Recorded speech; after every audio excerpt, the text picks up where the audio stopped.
Hey guys, another day of dividing dividend and divisors with decimals. So let's go ahead and set up our problem. 17.6 goes inside the house, 0.4 goes outside the house. What you should remember from yesterday is that I can't divide anything until my divisor is a whole number.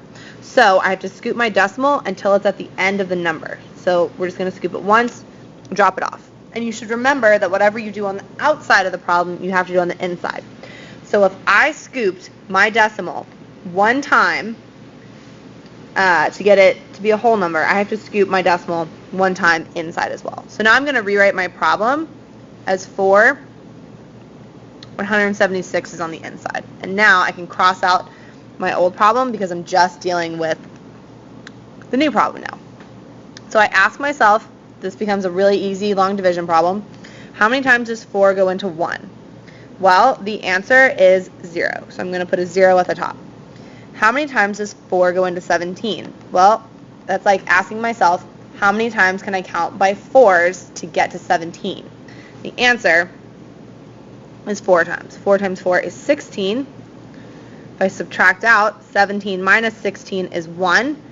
Bring my 6 down. And now again, I'm asking myself, how many times does 4 go into 16? And the answer there is 4. 4 times 4 is 16. Subtract out, I'm left with 0. So my answer here is 44.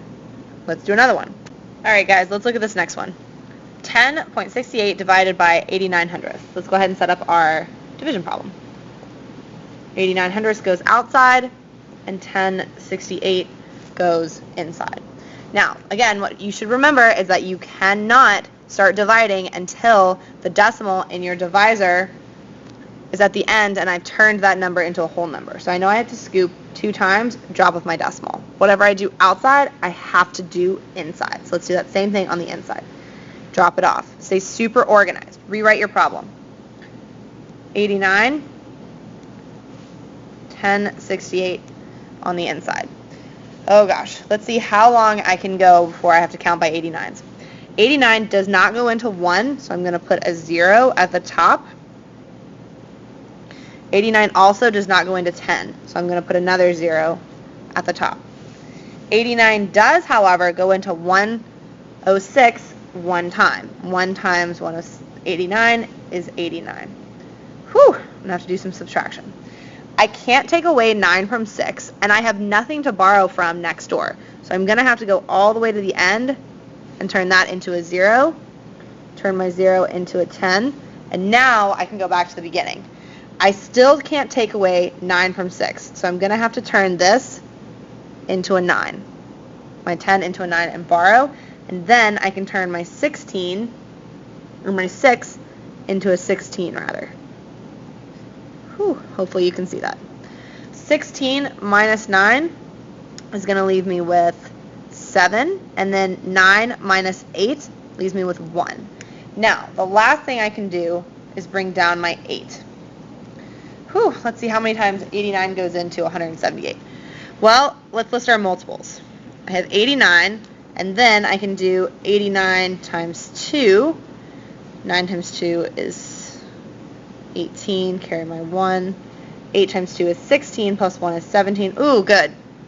All right, so I know that 89 goes into 178 2 times. 2 times 89 is 178, so I'm left with 0. So 12 is my quotient. Let's do one more, then you'll practice. All right, guys, here's a crazy looking one. Just because there are a bunch of numbers behind my decimal does not mean the process changes. So the first thing I'm going to do is set up my problem. The first number goes inside the division house, and the second number goes outside. Now, I know I can't start dividing this until my divisor is a whole number. So I have 2 numbers behind my decimal. I'm going to scoop my decimal 2 times to the right, drop it off, and then I'm going to do the same thing inside. So I'm going to rewrite my problem as 12 and 36 and 48 hundredths, or that's like saying $36.48. Now let's do basic division. I can't count by 12s to get to 3, so I'm going to put a 0 at the top. 12 does go into 36 though. 12, 24, 36, 3 times. 3 times 12 is 36. Going to subtract down, I'm going to get 0. Now, 12 doesn't go into 0, and before I can drop down another number, I have to bring my decimal up, drop it off, and bring my 4 straight down. Now, 12 does not go into 4, so before you can bring that 8 down, you need to add a 0. That's crucial.